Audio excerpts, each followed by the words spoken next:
So I'll be coasting, I'm roller coasting through my emotions. Hey everybody, and welcome to this video. This is going to be my first impressions on the Soap & Glory One Heck of a Blot All Day Liquid to Powder Foundation. So I've heard a lot of really good things about this foundation, that it really helps to keep you matte and lasts a really long time. So I wanted to give it a try. They didn't really have a lot of options as far as shade range when I went to my Ulta. I don't know if there's more like available online or anything, but I went ahead and I got the shade Caramel, so that's the one that we're going to be using today. So before we go ahead and try out the foundation, I'm going to go ahead and prep my skin. First, I'm going to go ahead and put my hair back. Okay, so first I'm going to go ahead and kind of just show you my skin beforehand so we can really see what the difference is between prep and then once the foundation is on. So this is my bare face.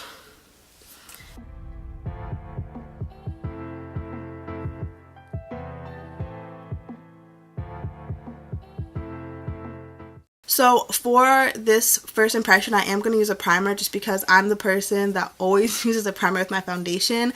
It just helps my foundation to last longer. A lot of them really help with my pores to kind of fill them in, and then it also just keeps my foundation to last longer. Some people can go without a primer, but I am not that type, so I always use a primer. So today I'm going to use the Soap & Glory One Heck of a Blot primer just because I thought it would be fitting to go along with Waggles. What are you doing? Come lay down. This freaking I'm dog sitting my uncle's dog because him and my mom and aunt, like his family and then my mom and aunt, went to the beach for a week and I couldn't go because I had to work, so me and my brother are helping to babysit or dog sit. But anyways, I'm just going to take a little bit of that primer. I really, again, like to focus it on my T-zone because that's where I get the most oily, like most people, and then just kind of use the leftovers towards the outside of my face. And so I figured I would use this primer just because it is from the same line, so I feel like it should go really well with the foundation, but we will see.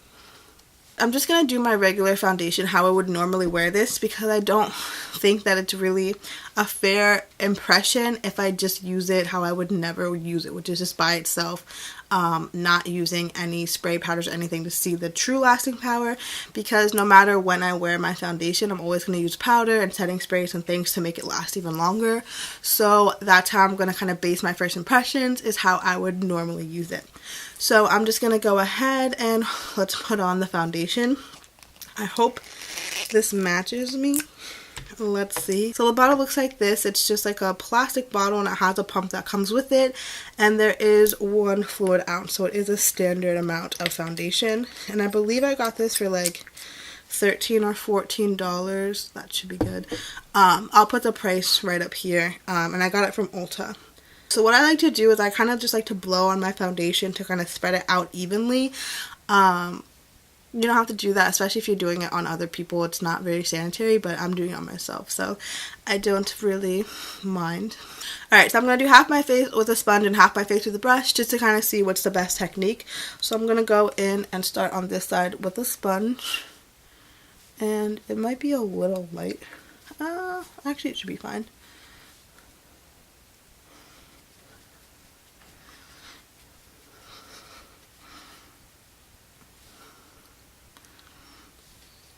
It's like half a shade, maybe a shade lighter than my skin, but once I kind of bronze and contour and everything, it should be fine. So, and plus this tan is not gonna, it looks a lot worse on the camera than it does in real life. I promise it's not that big of a difference. Like on the camera it looks ghostly. It's really not that much of a difference between the two, but it definitely is lighter than my skin tone. Yeah, so that is one layer with the sponge. It covers really well, I want to say. It definitely did mattify and set. It's not really sticky. It doesn't really transfer. I'm still going to set it with a powder just because I feel weird not setting my foundation with a powder. But I'm just going to go ahead in with a little bit more and see if I can build it up in the areas where I feel like I need a little bit more coverage and see how it does.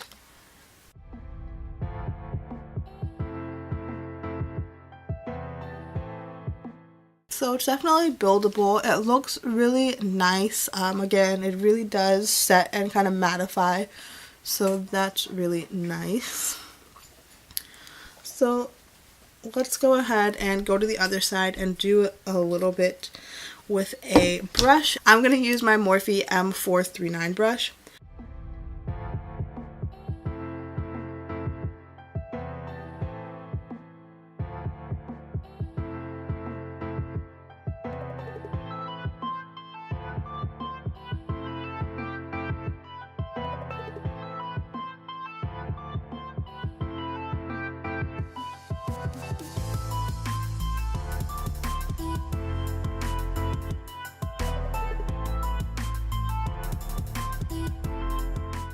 So you definitely do get more coverage with a brush, as you know, typically you do. So this is with the brush. I feel like it's not as blended out as the side with the sponge. Typically what I like to do is go in with the brush just to kind of give the coverage, and then go in with the sponge afterwards to make sure everything's nice and blended. So honestly, it just kind of depends on how you like to apply your foundations. I think they both are good. It's not like one is terribly worse than the other, but I just kind of like a combination of brush and sponges with most, just because I feel like that's where you get the most coverage and the best blending.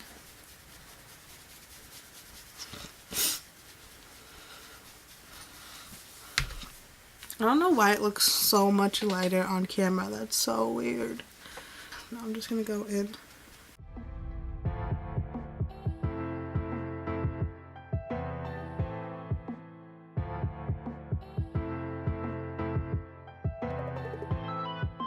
Alright, so this is what the foundation looks like on its own. It has really mattified and set itself. It is a liquid to powder foundation, so it's not going to stay super tacky or liquidy.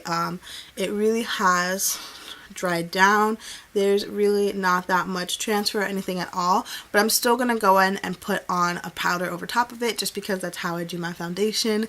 And also this color is off, so I kind of want to even out the color. Okay, so this is what the foundation looks like when it's all set. It has the bronzer and everything on top. Everything really blended out just fine on top of it, even using kind of wet concealers and everything on top of it once it set itself. It is really hard to kind of blend out once it does set, so definitely try to work in sections and blend it out as quickly as possible. Like, I'll show you this part on my hand. Like, if I try to blend it out, like if I try to blend out this edge up here, like, because the foundation is already set, it's really not budging. So that is a good sign. Once it sets, like, it's set. So that's a good sign. I feel like it's going to be really long lasting. It does feel a little bit kind of dry in the areas of my face that don't tend to get really oily, because I am combination oily. So not my whole face isn't really oily. It's just kind of like my T-zone area.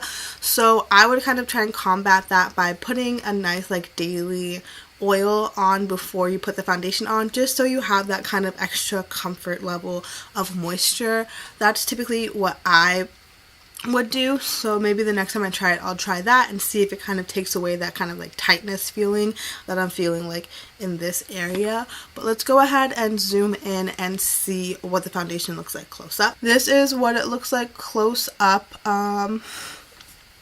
My nose is always kind of like a problem. All foundations kind of like don't really settle and separate around my nose area. So that for me is really normal. Let's see.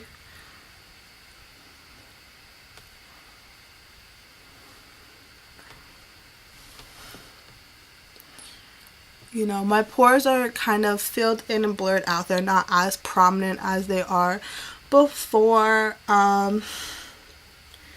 See, everything's just kind of like sitting nicely and blended in on top of that foundation. So on the first impression, just from that very first time putting it on, I think it looks really nice. It looks blended out and everything like that. The only issue that I have is just right here on my nose where it kind of tends to separate. No foundations really settle well on my nose. That's just, I don't know what it is. It just kind of gets really dry in this area. It's just really annoying. So honestly, if I would have exfoliated, it probably would have helped it a lot. So that's more my fault than the foundation's fault. So I'm not going to fault the foundation for that. But overall, it looks really nice. The color is obviously off for me. So that was a setback that we had to do. But once you put the bronze and everything on, it does kind of help to disguise that. But honestly, the shade range just kind of was like a meh for me, just because there weren't that many shades, especially like medium darker tones. There really weren't many, so that kind of sucks. So I'm gonna go ahead and run a few errands. The time right now is 10:52, so I'll check back in right before I go to work, which will probably be like around 1:30, 1:45ish, and see how it's holding up. And then after I get home from work, we'll do another check-in, and then maybe a last one even further after that. We'll kind of see where the night takes us. So yeah, this is how it's looking now, and then I will see you in a few hours to kind of see how it's holding up. So I'll be back. Hey guys, so I did not have time to do a quick update before I came to work because I got back from doing my errands. Then I literally only had time to get lunch, and then I had to go to work. It's literally 2:30 right now, so I need to be walking in. So I just want to do a quick update to kind of see how, like all over my face, I kind of just see how it's looking. So let's do it. So in the camera, it really doesn't look that bad. In real life, it looks kind of like powdery. I don't know. Yeah, it just looks like super powdery. I'm trying to make it so it looks super powdery. On my nose, it's kind of like flaking. I don't know. Like on camera far away, it looks really good, but like up close and personal, it's not the greatest. It's not my favorite. I feel like it's really not lasting. It is like flaking. I do have like allergies, and I've been like rubbing my nose and stuff, so it is really flaking off around my nose. Yeah, overall, I'm not too sure about this foundation. I still want to kind of give it a try with other primers and other ways of kind of using it before I give my final thoughts and things like that. But we will see how it lasts throughout the rest of the day. So I gotta go to work. Bye. Okay, so this is actually gonna be my last check-in for the night. I figured I probably will just go ahead and take it off. It is getting kind of late, and like I said, I do have to get up early for work. So I'm just gonna kind of let this be the last one. It's been a pretty good amount of time. It is now 8:53, so it's been on for about 9 hours, so that's a pretty good wear time. As you can see, my foundation is super oily. It is definitely breaking up a lot more around the nose. It's gone pretty cakey around this here part where I have more kind of dry areas, and then my oily parts are just super oily, as you can see. So I'll go ahead and zoom in so you can get an up close shot of kind of what my foundation looks like after 9 hours, and then we will also kind of do a touch up to see how, if like at this point, if there's any kind of comeback for this foundation. So we will see, but let's go ahead and zoom in up close and personal. So this is about as close as I can get. Oops, so I literally, when I just went to like push my hair back, I just made this line, so it definitely starts to kind of rub off a little bit easier after a couple of hours. If you can see, I am super oily. It's super cakey, kind of like on my chin, around my nose. It's just like a hot mess. It's terrible. The coverage kind of left this area right here kind of all together, It's just not cute. Not cute at all. Like, this is legit. I wish you could really see it. Like, can you see that?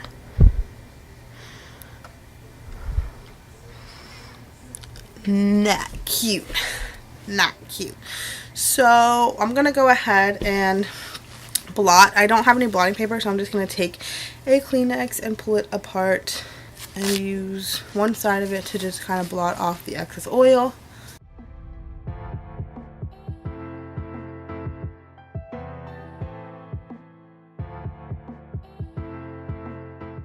So that's how much oil was on my face after 9 hours, which honestly, it's really not that much.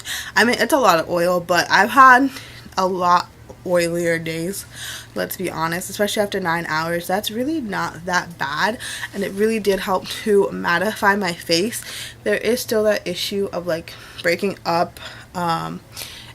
It still looks super powdery on my face, especially right here in this area. It just is super separated. It's not cute.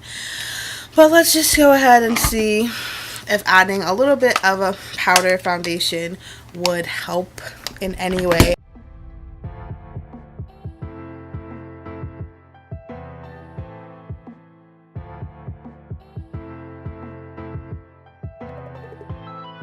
So this is what it looks like with a little bit of powder. It did kind of help out a lot. It just gave me a little bit of coverage back.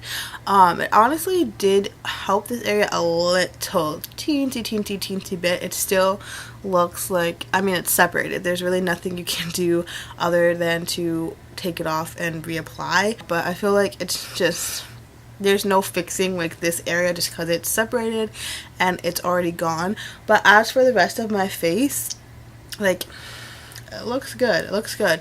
So maybe trying to focus on like my chin a little bit more. I don't know if I didn't put enough primer on my chin or what's going on down in that area. But other than my chin and my nose, which is more, it did help out my nose area. So really it's just kind of like the chin and a little bit on the nose.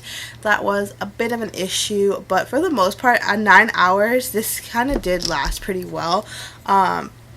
It's not the best foundation I've ever used, but it's also not the worst. I'll still kind of use it, probably more so when my skin starts to lighten up, because it is a little bit too light for me. And I do believe that was its darkest shade. So, not cool. I'm just kidding. But yeah, it's definitely, the shade range is terrible. So, for the most part, I will say it's a pretty good foundation. It looked really good when I first started using it. It looked really good for the first couple of hours. It's not 100% gonna keep you matte all day long. At least for me, it didn't. Definitely did not last 12 hours, but it did kind of hold out for a while. And if you're one to touch up, which I'm really not, so I don't know, maybe it's just finding a better primer for it. Like maybe if I paired it with the Becca Ever Matte, which is like my all-time favorite mattifying primer, this would hold out a little bit longer. So kind of playing around with it a little bit more, but first impressions, it's not terrible, but it's not the best either. So I don't know. But yeah, that is my first impressions. Let me know if you guys have tried out this foundation, if you like it, what kind of skin type you have. I'm assuming probably oily if this was a foundation that you picked up. But yeah, let me know what your thoughts are on the foundation, if you love it, if you hate it, if you're just don't really care about it, have never used it, whatever. Leave it all down below, because I would love to hear you guys' opinions on the foundation. Give this video a thumbs up if you liked it. And I will see you guys in my next video. Bye. But I'll keep your number safe, cause I hope one day you'll get the sense to call me. I'm hoping that you'll say you're missing me the way I'm missing you.